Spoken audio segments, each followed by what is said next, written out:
이제 닭박마을이다 마을. 이번에 가는 곳은 우리 가족에게 무척이나 애착이 깊은 용화 야영장이다.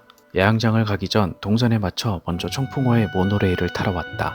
급하게 예약을 하다 보니 마침 취소된 금요일표를 겨우 구해 이곳에 오게 되었다. 2주 전에 알아봤을 때 이런 상황이니 미리 예약하고 가시길 추천드린다. 참고로 현장에서도 표를 예매할 수 있는데 예매하는 걸 보니 1시간 조금 넘게 기다려야 한다는 걸 엿들을 수 있었다. 처음에 모노레일이 산비탈을 올라간다는 게 조금은 이해가 되지 않았는데 막연히 경사를 최소로 빙빙 돌아가거나 지그재그로 가지 않을까 하는 생각을 했다. 내가 어렸을 땐 태백 쪽에서 산을 올라갈 때 실제로 산비탈을 지그재그로 올라가는 무궁화 호가 있었다. 이곳을 보기 전까진 동강전망 자연휴양림 캠핑장에서의 뷰가 최고였는데 개인적으로 이것의 정상의 전망을 본 후 순위가 바뀌었다. 산 정상에서 내려다보는 대형 사진을 봐도 큰 감흥이 없었는데 나중에 실제 보고선 입을 다물지 못할 정도였다. 이름 모를 새가 손을 바로 앞까지 내밀어도 도망가지 않는다.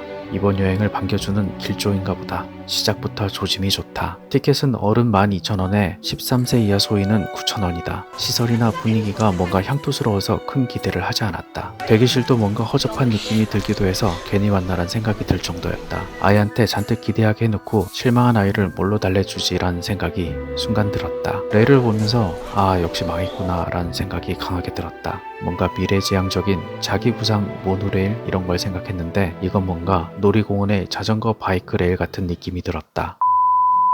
우린 12시 30분 타임이었는데 지금 오는 모노레일을 탑승할 사람들이 나타나지 않자 우리 보고 먼저 타고 가라신다. 상황에 따라 유동적으로 탑승을 변경하나 보다. 6인승 모노레일에 탑승하고 드디어 출발한다. 아이는 긴장한 표정이 역력하다. 천정까지 투명창으로 되어 있어 뻥 뚫린 시야가 마음에 들었다. 천천히 산 위로 올라가는데 편도에 약 25분 걸린다. 아이도 어느새 긴장이 풀렸는지 배시시 웃기 시작한다.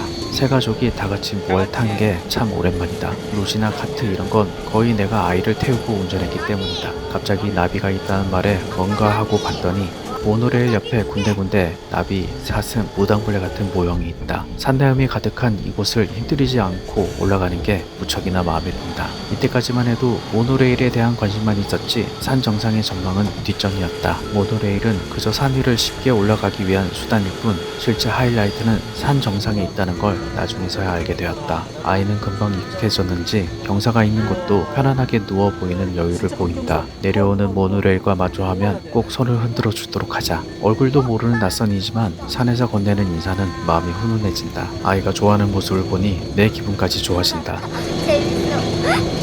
평소엔 뭘 해도 손발이 안 맞는 대장과 나인데 오늘따라 이상하게 손발이 착착 맞는다. 여기에 아이까지 합세해 부응해주니 고맙기만 하다. 이렇게 밍밍하게 25분을 올라가는구나 라고 생각한 그때 앞에 모노레일 구간 최고의 45도 경사가 눈앞에 나타났다. 말은 45도라고 하는데 실제 체감은 우주인이 우주선을 타고 있는 듯한 느낌이다. 카메라로 표현이 안 되는 경사가 안타깝기만 하다. 정상에 다다르기 전 낭떠러지 옆으로 전방을 살짝 엿볼 수 있었다. 나무에 가려져 있다 갑작스레 나타난 장관에 모두 입을 다물지 못했다. 마을이다 마을.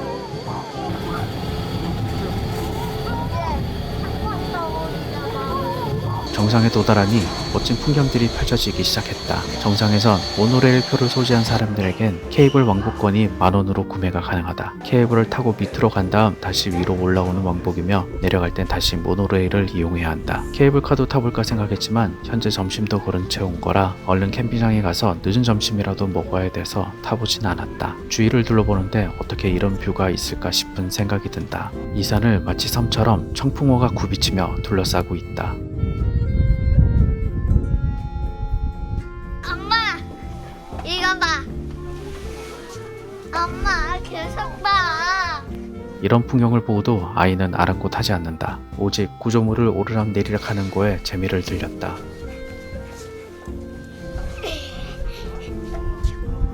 높이 581m의 정상에 화창한 날씨라 시야가 한눈에 들어온다. 와이드 파노라마처럼 어느 마을이 눈에 들어오는데 너무 비현실적이다. 그림 같은 마을의 풍경에 한참을 매료당해 쳐다보았다. 대장은 아이는 아랑곳하지 않고 사진 남기기에 정신이 없다. 언제나 밖에서 아이를 돌봐야 하는 건 나의 몫이 돼버렸다.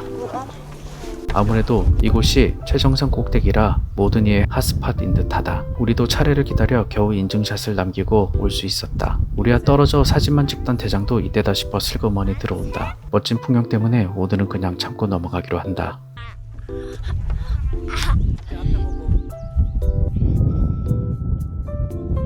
정상에서의 풍경을 한번 둘러보았다. 야외 마스크 제한이 풀려서 그런지 예전보다 사람들도 훨씬 활기차 보인다. 대장도 이곳 풍경이 너무 마음에 든다며 자꾸 여기가 대체 어딘지 알려달라고 한다. 청풍호라고 알려주는 순간 다시 자기만의 세계로 돌입. 또 혼자서 사진 찍기에 여념이 없고 난 아이와 놀아주기에 바쁘다.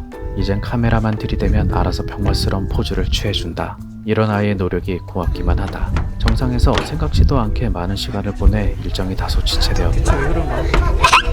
다행히 내려가는 줄이 얼마 되지 않아 바로 입장하여 모노레일을 탈 수 있었다. 초반 내려가기 시작하는 구간부터 급경사가 시작된다. 아이는 한 번 더 모노레일을 탈 수 있다는 사실에 만족해한다. 올라가는 것보다 내려가는 게 좀 더 스릴이 있었다. 마주치는 모노레일마다 아이가 손을 흔드니 같이 화답해 주신다. 아까의 45도 급경사를 이제는 반대로 내려가기 시작한다. 모노레일의 의자는 처음엔 이해가 되지 않을 다소 요상한 모양을 하고 있다.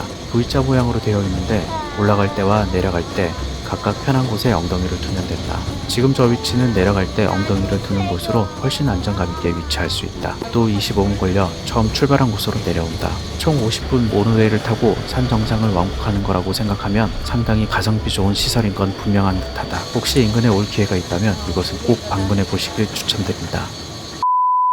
40분 정도 떨어진 곳에 위치한 용화야영장으로 향한다. 다소 멀게 느껴질 수도 있겠지만 가는 길의 풍경이 이뻐 지루하지 않았다. 월악산 주변으로는 닷돈제, 덕주, 송계, 용화 등이 있는데 개인적으로 용화에 가장 많은 정이 간다. 도착해서 보니 지어진 지 얼마 되지 않은 샤워시설이 보였다. 막 오픈한 시스템이라 카드 결제가 되지 않아 현재는 500원 동전으로 사용이 가능하다. 용화의 유일한 단점이 샤워시설이 없다는 거였는데 이번에 와서 보니 장점과 단점이 다소 뒤바뀐 상황이 연출되었다. 용화야영장의 큰 장점은 A, B 사이트를 가로지르는 저 인공 실개천이다. 때문에 우리 가족은 매번 B 사이트로 자리를 잡는다. 주차장 쪽엔 깨끗한 화장실이 있는데 밤엔 화장실 안에 벌레가 다소 많이 보인다.